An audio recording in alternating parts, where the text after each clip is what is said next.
We are officially rolling. It's just getting my coffee set down here. Yep, I'm Joe. And, as always, our style on this show doesn't really target any specific groups. Right. But if your logic is fundamentally flawed, I absolutely love tearing it apart to see how it works. So I always welcome you to send in the most contradictory events you can find. I am more than happy to be convinced. Convince me. Oh, believe me, we hear you loud and clear. And just for the record, everybody, our resident logic maniac here was Not just me, you are too. She deeply, deeply triggered by some comment sections earlier today. Hey, I was just reading. Oh, I'm going to give you all the details on that story another time because it is hilarious.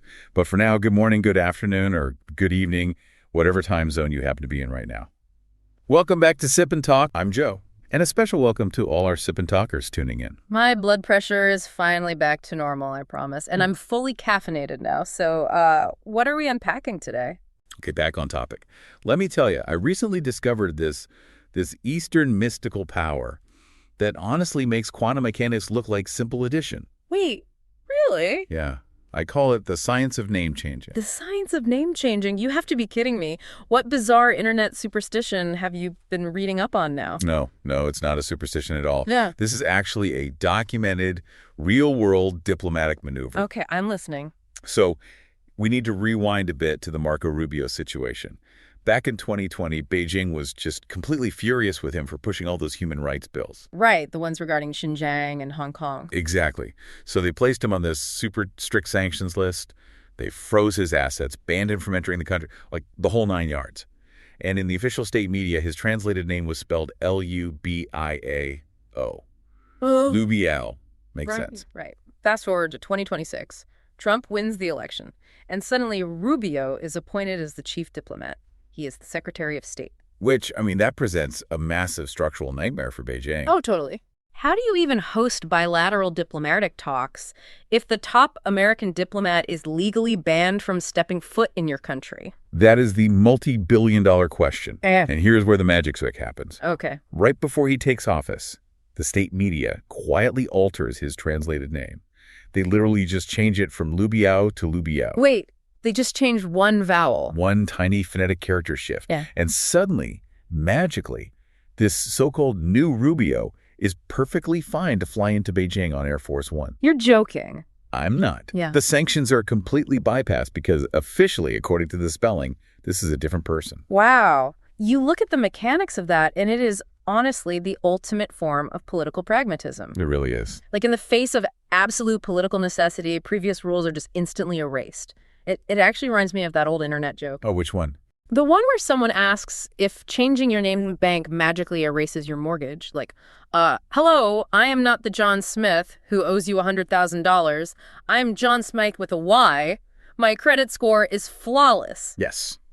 It is entirely that logic. Yeah. And this maneuver sets up an incredible thought experiment for you listening right now. Oh, I love a good thought experiment. Right. Because if a superpower can use a literal magic trick, just changing one vowel to bypass decades of their own strict sanctions, what would happen if they suddenly decided not to attack Taiwan? Oh, man. That's a massive pivot. Exactly. How would they erase decades of aggressive, deeply ingrained rhetoric literally overnight? Today's mission is to explore the hilarious yet frankly kind of terrifying flexibility of authoritarian logic. Well, we should probably break down the official excuses they used for the Rubio situation first. Yeah, that's a good place to start. Because it reveals so much about the underlying system. The explanation given to the international press was that Beijing sanctioned the federal senator, not the Secretary of State. Which is it's an astonishing piece of verbal gymnastics. They actively separated the man's job from the man himself. Right, because they recognized that if they refused entry to the top U.S. diplomat, they would be completely severing high-level diplomatic ties. And you can't just cut off the United States like that. No. They would lose their direct line of communication on global trade, on economics, security. The stakes were simply way too high to hold on to a grudge from 2020. If you look at this through the lens of a democratic system, it highlights this massive contrast in how governance actually functions. Oh, absolutely. In the U.S., sanctions are written in black and white law. If Congress passes a Human Rights Act and it gets signed, that is the law of the land. Right, you can't just ignore it. Exactly. Revoking those sanctions requires a rigorous, public, and honestly often painful legislative process. You cannot just pretend the person has a new name. Yeah, Smythe with a Y doesn't hold up in federal court. But in an authoritarian system, sanctions can originate from, like, a spokesperson's mood on a Tuesday afternoon.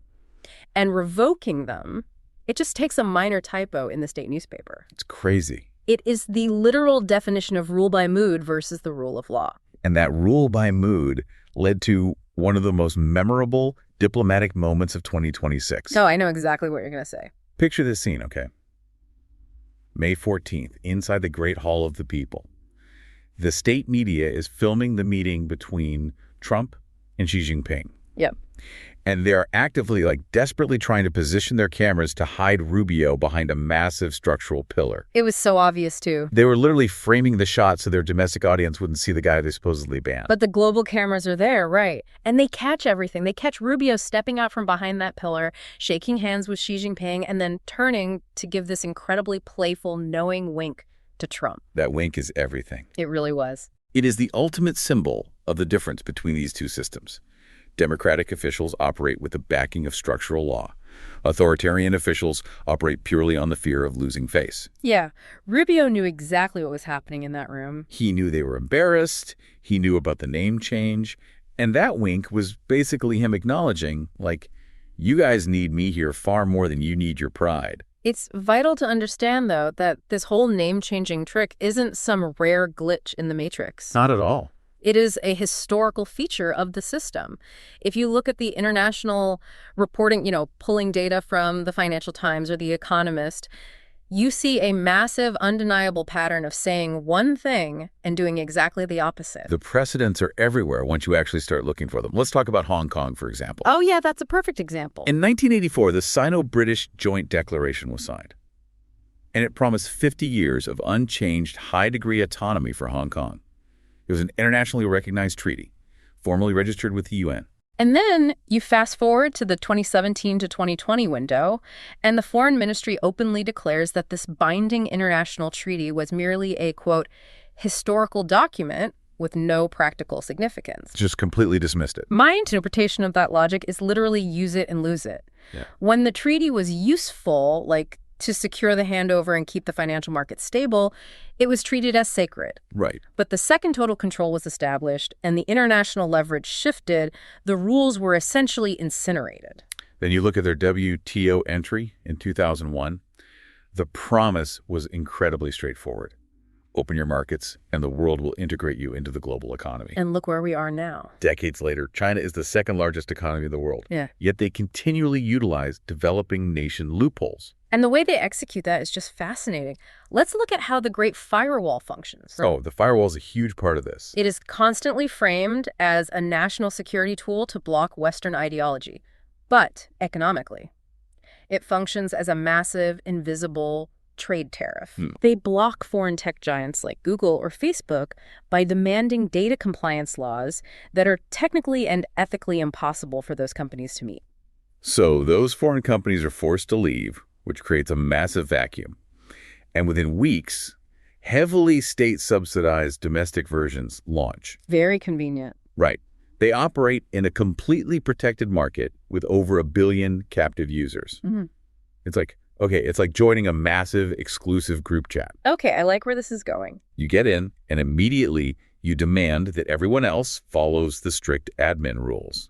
You demand access to everyone's shared files, but then you deliberately mute the admins. Naturally. You refuse to share any of your own files, and you start running your own side business inside the chat while completely ignoring the terms of service. I love that group chat analogy. It's so accurate. And you see the exact same logic applied to military expansion, too. Oh, you mean like the South China Sea? Exactly. Look at the South China Sea.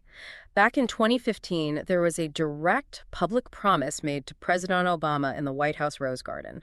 It was a firm commitment not to militarize the artificial islands in the South China Sea. And shortly after that handshake, independent satellite photos showed those exact artificial islands packed to the brim with military-grade radar, anti-aircraft missiles, and fighter jet runways. It's wild. We saw it again with the pandemic response and modern diplomacy. Oh, the whiplash there was insane. Right. On one hand, you have the severe suppression of early medical whistleblowers, while the state insists to the global community that they are operating with perfect transparency. And then on the diplomatic stage, they swing wildly from aggressive wolf warrior diplomacy Literally screaming at foreign governments on social media. to suddenly delivering speeches about how they just want to be seen as a lovable and peaceful nation. But wait, let me ask you this, because I think a lot of people listening are wondering the same thing. Go for it. If my neighbor lied this brazenly and changed their personal rules every 5 minutes, they would be socially ruined. Well, yeah, nobody would talk to them. They would have zero friends, zero credit, and zero trust. How does a global superpower pull this off constantly without losing all credibility and collapsing inward? To understand that, you really have to break down the psychology of the double standard. Okay. There are 3 psychological pillars holding up this behavior, and once you see how they interlock, the entire machine makes sense. Let's hear them. The first, and arguably the most critical, is survival anxiety. In this system, regime security trumps absolutely all morality, all promises, and all international norms. Keeping the party in power is the only true law. So tying that back to Rubio, refusing him entry might have stroked their ego temporarily? Yeah, but it would have completely derailed bilateral diplomatic talks. Right. Which could easily have led to Trump dropping devastating trade policies, and that would tank the domestic economy. Exactly. And a tanking economy directly threatens the survival of the regime itself. Face can always be sacrificed for survival. You swallow your pride to keep the engine running, but that brings up an obvious friction point. What's that? How do they survive the embarrassment at home? I mean, if I am a citizen who spent 3 years cheering for these strict sanctions on Rubio, wouldn't I be furious seeing him shake hands in the Great Hall? That is where the second pillar comes in, the information cocoon. Ah, right. This double standard only functions if your own citizens cannot see the hypocrisy. The domestic audience is completely blocked from seeing the global mockery. So while the rest of the world is laughing at the Rubio name change, The internal internet censors are altering the architecture of the internet itself. They scrub the jokes, they delete the memes, they shadow ban the critical comments. wow. The only narrative allowed to exist inside the cocoon is one of immense diplomatic strength. The citizens are told that the Americans came begging to negotiate. The irony is surgically removed from the public consciousness. Which leads perfectly into the third pillar, right? The victimhood narrative. Exactly. When they do break international rules, whether it's WTO guidelines or South China Sea treaties, it is never framed internally as an act of aggression. No, it's always defensive. Right. It is framed as necessary resistance. It's justified as a defensive move against Western imperialism. Yeah. They tell their populace that they had to bend the rules because the global system is rigged against them. So when you control the survival mechanism, the flow of information, and the emotional narrative of victimhood, you simply don't flinch. You rewrite the dictionary and move on to the next day. I want to take all of these mechanisms, the name changing, the information cocoon, the victimhood narrative, and apply them to the ultimate thought experiment you mentioned earlier. Oh, yes. Let's do it. We've established that this system can erase a binding treaty, militarize an ocean against their own promises, and change a man's name to bypass federal sanctions. So what if tomorrow morning Beijing announces they will never attack Taiwan? That is the multi-generational question, isn't it? It really is. Seriously, how do you steer a massive, multi-decade propaganda ship a full 180 degrees overnight? They have spent generations telling their populace that military unification is a sacred, unavoidable duty. Right. If survival anxiety dictates that a war would destroy their economy and their regime, and they decide to pull the plug on the invasion narrative, how do they actually execute that pivot? Well, I have been mapping this out, and looking at the historical patterns we just discussed, I see 4 wildly cynical yet entirely plausible ways they pull off this 180. Okay, I need to hear these. Because turning off a machine like that overnight sounds impossible. Scenario 1 is what I call quantum unification. Quantum unification. Yeah, this is where they declare that the physical invasion is no longer necessary because they are already unified in spirit. Oh, wow. The Rhetoric spins it as a cultural victory. They argue that because the people of Taiwan use mainland shopping apps like Taobao, and because they enjoy watching mainland television dramas, the cultural integration is actually complete. Therefore, the concept of a physical attack is just a fake Western imperialist construct designed to cause division. So my translation of that diplomatic spin would be, we aren't attacking you because I've unilaterally decided you are already mine, so please don't argue with me. Yep. It is claiming victory by redefining what victory means. Precisely. Scenario 2 leans on a classic authoritarian staple, blaming the subordinates. Always a convenient move. You pin the last 30 years of aggressive military posturing on rogue extreme leftists, or even secret foreign agents operating deep within the military hierarchy. There is a long historical precedent of purging lower officials to save the top leader's reputation. Right, so you scrub the top leader clean, frame him as the eternal patient peacemaker who was constantly being undermined by these rogue generals. Exactly. You fire a few top military brass, put them on trial for corruption, and suddenly the narrative is that the party actually saved Taiwan from these rogue elements. It is the ultimate scapegoat mechanism. Now, scenario 3 is the grand space narrative. Okay, you're going to have to explain that one. You pivot so hard into a futuristic goal that you make the Taiwan issue look completely petty. You dismiss it as a boring 20th century geopolitical squabble. The new state narrative becomes entirely about building the Earth-Moon economic zone and colonizing Mars. You know, that actually reminds me of an analogy. What's that? It's like, okay, imagine you are arguing bitterly with your neighbor over a shared driveway. Oh, I've been there. It's the worst. Right. So you've been fighting over this strip of asphalt for 30 years. You are threatening each other, drawing aggressive lines in the chalk. Total suburban warfare. Exactly. Then suddenly you win $1 billion in the lottery. Okay, nice. You don't just ignore the driveway. You look at the neighbor and act completely offended that they even care about it anymore. Oh, like you're too evolved for asphalt. Yes.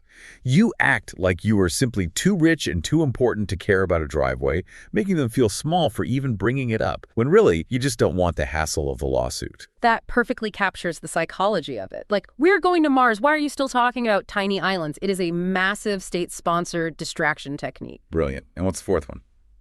Finally, we have scenario 4. Redefining the word attack entirely. Let's call this the Lao-Tzu style of strategic philosophy. Getting philosophical. How does winning without fighting work in this context? They spin the propaganda to say that not attacking is actually the highest, most advanced form of warfare. Interesting. They claim that by refusing to launch a military strike, they are actively defeating the U.S. military-industrial complex. The narrative becomes, we are starving the Western war machine through our supreme patience. Our refusal to fight is our greatest victory. Wow.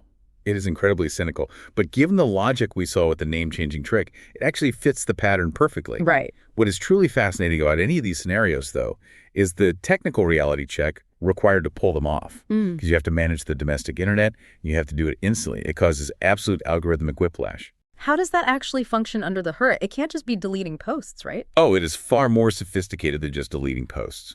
They alter the underlying search indexes. The second the new policy is announced, aggressive military phrases that were promoted by state bots just the day before become instantly shadow banned. Just like that? Just like that. If a user searches for military unification, the system returns 0 organic results, or it redirects them to state-approved historical essays. Wow. Meanwhile, the recommendation engine artificially floods everyone's feed with warm, fuzzy content. Suddenly, you're just seeing videos about how gentle Taiwanese accents are, or the shared history of night market street food. And the cognitive dissonance for the user has to be massive. But if you point out the contradiction, like if you post, wait, yesterday you said we were going to war, your account gets suspended for spreading misinformation. That is wild. Yesterday's state-sanctioned truth literally becomes today's illegal rumor. It is the information cocoon working at maximum capacity, isolating the user so they think they are the only one remembering the old narrative. It's a bit scary when you lay it out like that. It really is. Yeah. And, you know, taking a step back from the absurdity of shadow banning night market videos, I kind of want to drop the comedic tone for a second. Sure. Because while these thought experiments carry a bit of dark humor, they reflect a reality that is often more absurd than a Hollywood script. International politics can be deeply unpredictable, and watching these massive systems contort themselves is both fascinating and incredibly sobering. I completely agree. And it's really important to clarify our intent with today's conversation. We pulled data from financial institutions, we looked at WTO compliance, and tracked the South China Sea developments. Right. The goal isn't to simply criticize a nation or its people. The citizens living under these systems are often just trying to navigate these wild narrative shifts themselves. Absolutely. Our goal here is to take cold data and dismantle it into a functional lens for viewing reality. We live in an era of absolute smoke bombs, where narratives shift overnight. In an environment like that, your independent critical thinking is the absolute most valuable asset you possess. That is exactly the mindset we need. Humorous analysis keeps the brain from running out of oxygen when dealing with heavy international realities. Well said. But hey, before we wrap up, I need to drop a quick reminder from our side. Oh, right, the disclaimer. Yeah. Any political maneuvers, trade policies, or economic shifts we discuss today are purely for factual context and thought exercises. We are not investment experts, so please use this data just as a reference and do your own research before making any financial decisions. So we want to throw this back to you. Which of these wild U-turn scenarios do you think is actually the most likely? The quantum unification, the grand space narrative, Or the driveway analogy. Or do you have a better, even more creative theory on how a superpower backpedals from decades of rhetoric? We warmly invite you to leave your comments, write in, and let us know your theories. We read them all. We do. If you have topics you want to hear, or if you just want to confess your love for the show, let us know. And don't forget to hit that subscribe button for Sip and Talk so you never miss a conversation. Definitely subscribe. Also, a huge enthusiastic shout out to our good old friend Mickey. You have to go subscribe to his YouTube channel, Mickey to Life. He's been putting out some incredibly fun travel vlogs recently. Oh, we are so good. They're beautifully shot, and it is the perfect mental palate cleanser after a heavy geopolitical discussion. Mickey to Life on YouTube. Definitely go give him some love. It is wild to think about, isn't it? That a global crisis or a diplomatic breakthrough might not hinge on a peace treaty, but simply on whether the people in charge are willing to change a single letter in someone's name just to keep the illusion alive. See you next time on Sip and Talk.